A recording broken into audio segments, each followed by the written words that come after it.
நற்செய்தி வாசகம். மத்திய எழுதிய நற்செய்தி 11ஆம் அதிகாரம். ஆண்டவரின் உயிருள்ள வார்த்தைகள் 16 முடிய.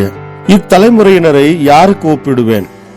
இவர்கள் சந்தவெளியில் உட்கார்ந்து மறு அணியினரை கூப்பிட்டு, நாங்கள் குழல் ஊதினோம், நீங்கள் கூத்தாடவில்லை, நாங்கள் ஒப்பாரி வைத்தோம், நீங்கள் மாரடித்து புலம்பவில்லை என்று கூறி விளையாடும் சிறு பிள்ளைகளுக்கு ஒப்பானவர்கள்.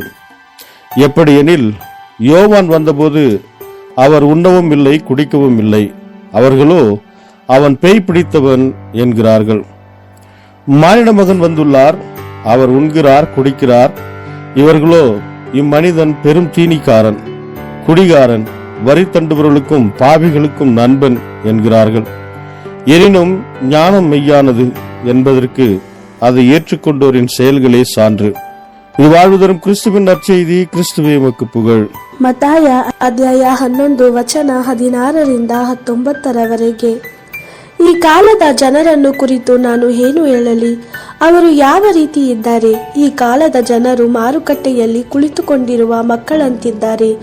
ಒಂದು ಗುಂಪಿನ ಮಕ್ಕಳು ಮತ್ತೊಂದು ಗುಂಪಿನ ಮಕ್ಕಳಿಗೆ ಹೀಗೆನ್ನುತ್ತಾರೆ, ನಾವು ನಿಮಗೋಸ್ಕರ ವಾದ್ಯ ಬಾರಿಸಿದೆವು, ನೀವು ಕುಣಿಯಲಿಲ್ಲ, ನಾವು ಶೋಕಗೀತೆ ಹಾಡಿದ್ದೆವು, ನೀವು ದುಃಖಿಸಲಿಲ್ಲ. ಇಂದಿನ ಜನರು ಈ ಮಕ್ಕಳಂತಿದ್ದಾರೆ ಎಂದು ನಾನು ಹೇಳಿದೇಕೆ?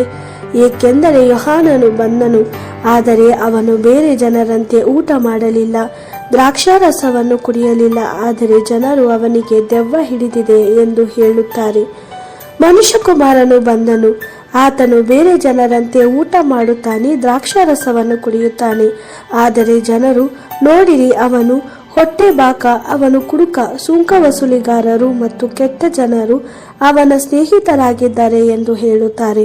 ಆದರೆ ಜ್ಞಾನವು ತನ್ನ ಕ್ರಿಯೆಗಳಿಂದಲೇ ತನ್ನ ಯೋಗ್ಯತೆಯನ್ನು ತೋರ್ಪಡಿಸುತ್ತದೆ. ದೇವರ ವಾಕ್ಯವಿದು. ದೇವರಿಗೆ ಕೃತಜ್ಞತೆ ಸಲ್ಲಲಿ. Gospel according to Matthew chapter 11 verse 16-19.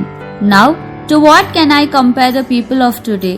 They are like children sitting in the marketplace, with some complaining to others, we played the flute for you, but you would not dance.